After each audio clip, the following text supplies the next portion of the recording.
Assalamualaikum warahmatullahi wabarakatuh. Anak-anak, berjumpa kembali ya dengan belajar kimia. Yang akan Ibu bahas hari ini adalah isomer dari alkena ya. Nah, isomer alkena itu ada 4 ya. Ada isomer rangka, ada isomer posisi, ada isomer fungsi, dan ada isomer ruang atau isomer geometri ya. Kita bahas satu-satu. Apa itu isomer rangka? Isomer rangka itu adalah isomer yang rumus umumnya sama, tapi rangkanya beda. Nah, rumus umumnya sama. Kalau isomer itu rumus umumnya pasti sama ya, tapi rangkanya yang beda, isomer rangka. Seperti ini. Nah, ini rangkanya beda. Kalau ini rantainya lurus, kalau ini rantainya bercabang, itu rangkanya ya. Nah, ini kalau Ibu kasih nomor, ini nomor 1, ini nomor 2, 3, 4 ya. Jadi si ikatan rangkapnya itu ada di atom C nomor 1. Nah, ini 1 juga, 2, 3, 4. Nah, ini cabangnya. Kalau ini cabang. Jadi rangkanya beda. Kalau ini lurus, ini ada cabang. Tapi posisi ikatan rangkapnya sama, yaitu di atom C nomor 1. Nah, ini dikatakan isomer karena jumlah atom C-nya sama. Ini 1, 2, 3, 4, C4. H-nya juga sama, ini 2, 3, 4, 5, tambah 3, 8, C4, H8. Begitupun yang ini, C-nya 1, 2, 3, 4, C4, H-nya 2, ini 3, 3, 6, 7, 8, H-nya 8. Nah, itu yang dimaksud isomer ya. Rumusnya sama, rumus molekulnya sama, tapi rangkanya berbeda. Yang kedua adalah isomer posisi. Nah, isomer posisi itu adalah isomer yang rumus umumnya sama, tapi posisi rangkap duanya yang beda. Posisi rangkap duanya yang beda. Kalau misalkan di sini di C4H8 ya, sama-sama C4H8. Kalau di sini ikatan rangkapnya ada di atom C nomor 1.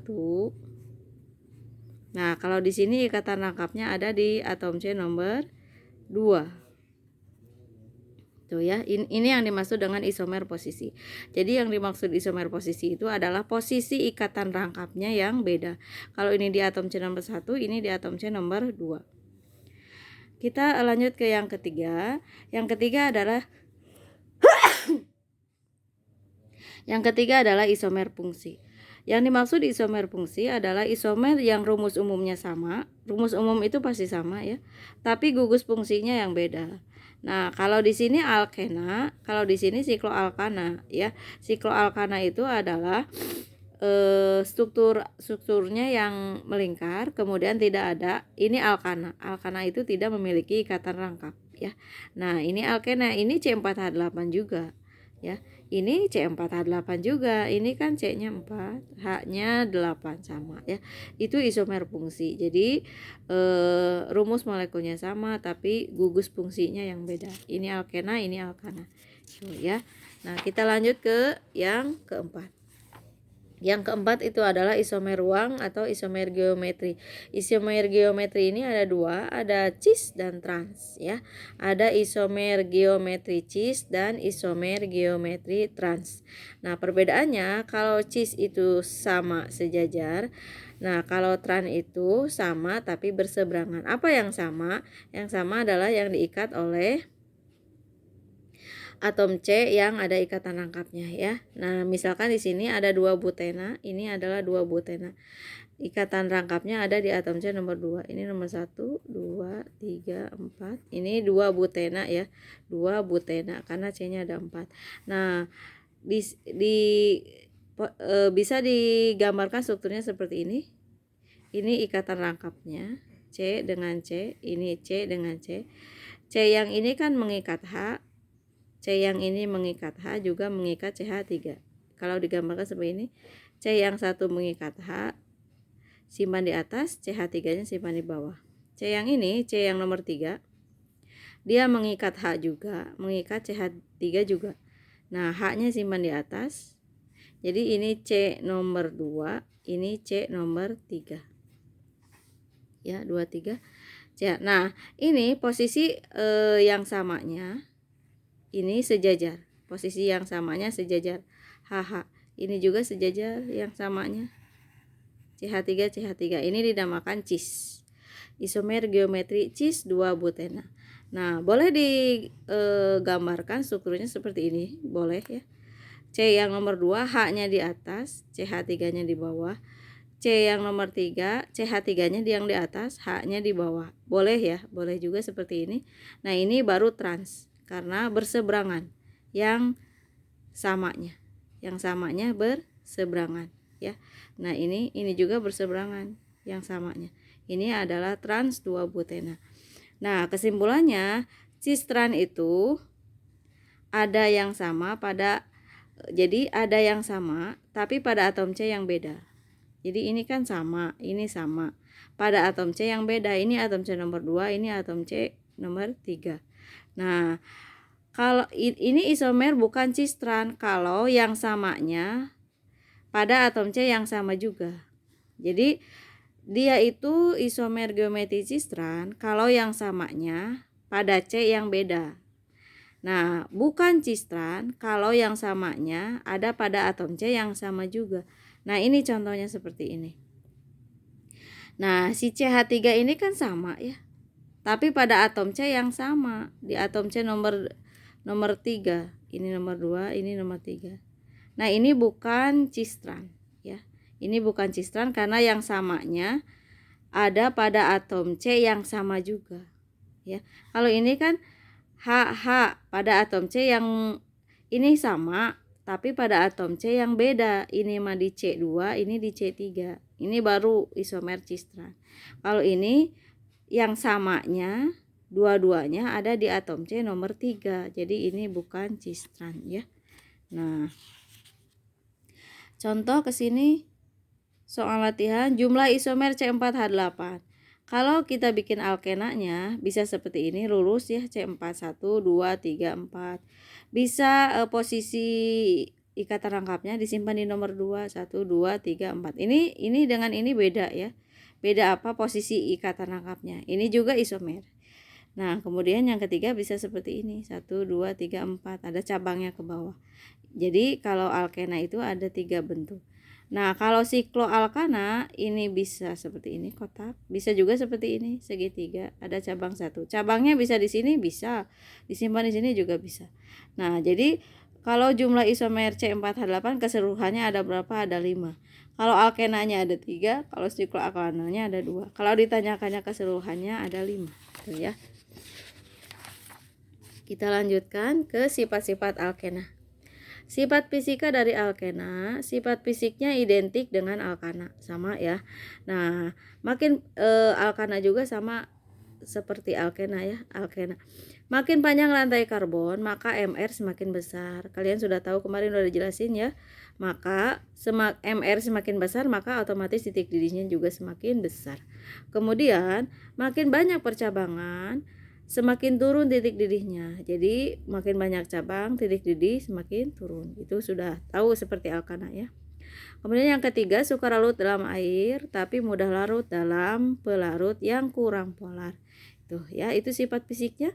Kemudian sifat kimianya, adanya ikatan rangkap 2 ini menyebabkan alkena mengalami reaksi adisi. Jadi alkena itu termasuk senyawa tak jenuh ya, artinya tak jenuh itu mudah putus. Kenapa cirinya dia tak jenuh? Karena dia memiliki ikatan rangkap. Artinya dia mudah mengalami reaksi adisi. Reaksi adisi itu adalah pengubahan ikatan rangkap 2 menjadi ikatan tunggal, dari tak jenuh menjadi jenuh. Misalkan hidrogenasi. Hidrogenasi itu adalah adisi dengan hidrogen. Contoh seperti ini. Ya, H2. Nah, H2 ini memutuskan ikatan antara C1 dengan C2, etena. Jadi si H-nya itu masuk ke atom C nomor 2, 1, masuk ke atom C nomor 1, 1. Jadi hasilnya seperti ini. Awalnya etena jadi etana. Si H2-nya itu gabung ya. Nah, ikatan rangkap 2-nya putus menjadi ikatan tunggal. Nah, kemudian halogenasi, adisi dengan halogen. Halogen itu unsur-unsur halogen golongan 7A ya. Golongan 7H, F2, Cl2, Br2, I2 dan seterusnya. Nah, seperti ini. Si Cl-nya itu masuk ke atom C nomor 1, 1. Masuk ke atom C nomor 2, 1. Sehingga nih masuk ke sini 1 kan. Ini H2 tetap, di sini ada Cl. kemudian satu lagi Cl-nya masuk ke atom C nomor 2 ke sini. Ini. Nah, ini namanya 1,2 dikloro. Ini kloro ya. Ini kloro, ini kloro. 1,2 dikloro propana. Asalnya 1 propena. Nah, mengalami adisi dengan halogen menjadi 1,2 dikloropropena. Tuh. Nah, kita lanjutkan ke adisi dengan halogen. Adisi dengan hidrogen halida. Hidrogen halida itu ada HF, HCl, HBr, Hi ya. Nah, di sini berlaku aturan Markovnikov ya. Yang bunyinya atom H dari hidrogen halida akan ditangkap oleh atom C yang berikatan rangkap yang mengandung atom H yang lebih banyak. Nah, ke sini. Nah, ini yang memiliki ikatan rangkapnya adalah ini 1, 2, 3. 1, 2, 3. Antara dari sini 1, 2, 3. Yang ada ikatan rangkapnya itu antara atom C nomor 1 dan atom C nomor 2. Nah, antara atom C nomor 1 dan atom C nomor 2, mana yang paling banyak jumlah atom H-nya? Adalah ini kan? Yang paling banyak jumlah atom H-nya adalah atom C nomor 1. Sehingga atom H dari hidrogen halida ini akan nempelnya ke atom C nomor 1. Sedangkan Br-nya akan nempel di atom C nomor 2. Itu ya, itu aturan Markovnikov. Jadi, atom H dari hidrogen halida H akan nempel ke atom C yang berikatan rangkap yang memiliki jumlah atom H-nya paling banyak ya. Nah, yang ada ikatan rangkap ini kan atom C nomor 1 dan atom C nomor 2. Di antara atom C nomor 1 dan atom C nomor 2, mana yang jumlah atom H-nya paling banyak adalah atom C nomor 1. Nah, jadi si H-nya ini nempel di atom C yang memiliki jumlah atom H-nya paling banyak ke atom C nomor 1. Sedangkan Br akan nempel ke atom C berikutnya, yaitu ke atom C nomor 2. Sehingga hasilnya seperti ini. Ya. Nah, ini atom C nomor 1 ya. Ini atom C nomor 2, ini atom C nomor 3. Jadi si H-nya nempel di sini. Nah, ini. Ini Br di sini. Jadi namanya ini 2Br propana. 2 bromo. Propana. 2 bromo propana. Nah, kemudian yang terakhir adalah reaksi pembakaran pada alkena. Jadi alkena itu bisa mengalami reaksi pembakaran menghasilkan gas karbon dioksida dan uap air. Ini adalah pembakaran yang sempurna ya. Sekian penjelasan mengenai alkena ya. Isomer dari alkena.